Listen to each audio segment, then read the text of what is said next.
telling me, you know who he is? I said, Dad, I don't know. I said, Dad, you been how you not know who Glenn Johnson is? Yeah, right? Yeah. Respect. Come on, man. True School Sports. Say, Thank you. Do me a favor. Say, True School Sports.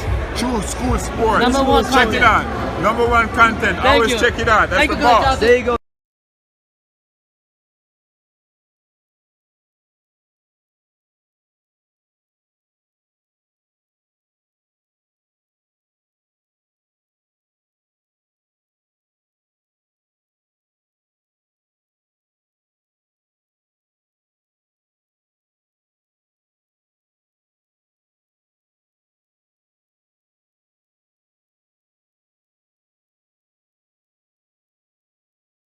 You know, I'll make a community post. Yeah. So people can see the video and they can see who we You know what are. I'm saying? What question? Hold on, we got Mark here. Mark's gonna tee off. Let's right? go, Mark. I already know Mark's. Let me have Let's do this, Mark. Hold on. Let Mark speak. Do not cut Mark off. Here's Mark. Mark from Unrivaled. What's up, Mark? How's it going? Yo, I got a question for you, right? You said James Tillis is a gatekeeper, right? Oh God, yeah. So I'm gonna ask you this: a man who beats Ernie Shavers and goes the distance and beats Shavers on points—that's a gatekeeper.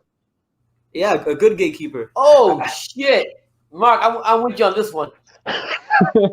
I mean, you people take a look at Mitch Green. They're like, oh, we went the distance with Mitch Green. Who stopped Mitch Green? He's got one stop, and it had nothing to do with the dude being hurt. It's because he wouldn't throw punches. Yeah. I mean, people don't take this into context. Mitch Green was tough as nails. This dude was 64-7 in the amateurs and a 2-time Golden Gloves winner, man. It was just he just had drug issues, and Tyson got him back on the streets, didn't he? Fucked up his eye. Yeah, he pretty much beat himself, Mitch Green. But like, how does that make him all right? So Mark, where would you put Tyson all time? Like, how would you rank him? Well, me personally, I don't have him in the top 10. Oh, you don't? No, I don't. It still doesn't mean that I'm like when people are like, "Oh, Mike is overrated." Yeah, by some. People are like, "Oh, he's the greatest fighter of all." No, he's not the greatest heavyweight of all time, but he's a damn good heavyweight. He was damn good heavyweight. He's a top 15 heavyweight ever, top 20. Easy money. No doubt about it. And when you consider how many heavyweights there's been, if you're in the top 20 in a division that has a history of over 130 years, that says something. Boxing's glamour division at that, too. The number one division, the marquee. You know, so like Mike, I don't know, man. People will be like, oh, he had this advantage and that advantage. Oh, he didn't go to the Olympics, so he was busy fighting Holyfield's leftovers. How the fuck was Mike Tyson fighting a light heavyweights leftovers? Please answer me that. Yeah. People who Holyfield fought, yeah, he fought them after Mike did, up until the late 90s, and we're talking about Mike's prime. Mike's prime is often romanticized. People go 85 through 89, right? Truth of the matter is, it's not really, because the first year of his career, you can't call that his prime, 85 through 86. It's 87 through 89. He only had 2 years. But once after that Mitch Green fight, like when he's knocking out Tony Tucker left, right, and center, beating the shit out of Frank Bruno, these were very good fighters. You take Tony Tucker and pull him into today's era. Do you really think Joseph Parker's going to have an easy night? No, Joseph Parker, I don't think would be as highly ranked as he is now. He was in this era. Guys like Tony Tucker, or even like Frank Bruno, because I was watching Frank Bruno last night, and sometimes I think people even like demean Frank Bruno too much because, like, you know, he wasn't like one of the big champions of that era. But even Frank Bruno was a tough guy for that time, and he'd be an even better fighter if you put him in this era. Oh yeah. Frank Bruno was a very good fighter. He had a hell of a jab. I mean, people often say, well, who did Mike Tyson beat for the belt, like his first world title? Do you know who he beat for his first world title? Trevor Berbick, I think it was? It was Trevor fucking Berbick. Trevor Berbick was a good fighter. A very good fighter. Extremely strong and durable. Huh?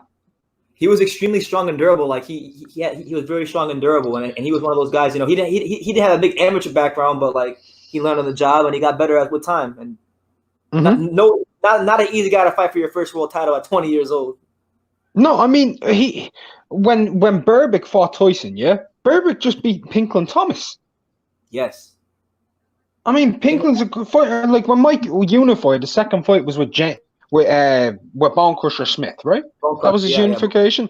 So when he reunified with Bone Crusher Smith, people look at it and they go, "Well, Bone Crusher had 5 losses." Yo, he lost in his first fight to nobody, right? Then he loses to Larry Holmes, Tony Tubbs, Tim Witherspoon, and Marvis Frazier. Not exactly a bad list of fighters to have losses to. They completely miss out that he knocked out Mike Weaver in a round. They completely disregard that he beat Jose Ribalta. And they completely disregard that he knocked out Bruno before Tyson did and took Frank Bruno's off.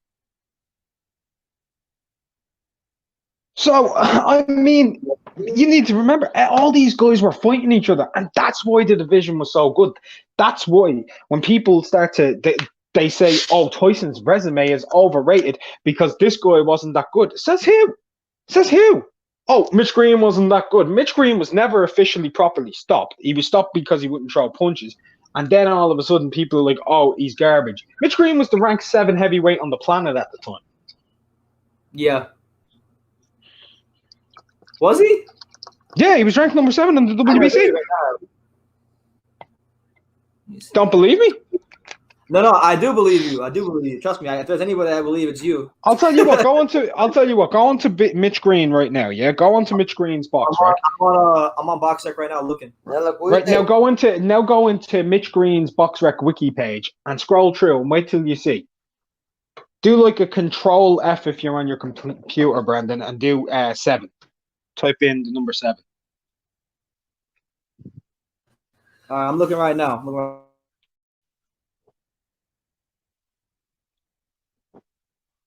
All right, so I'm here now. So Mitch Green, 19.6. Go onto the Wikipedia page of BoxRec. Okay, Wiki. Mitch Green was a former street game leader. 64-7. Won the Golden Gloves 4. Wow, he won the Golden Gloves 4 times. I thought it was only twice. It was 4 times. That's the same amount of times Riddick Bowe won the Golden Gloves. 4 times? 4 times. Yeah, the only person that's won the Golden Gloves more than Riddick Bowe and I guess Mitch Green is Mark Breland. Mark Breland won it 5 times. Wow. There you go. God dang. So that's a better one than I thought. You put me on game, Mark. Hey, what's going on? It's your boy BT.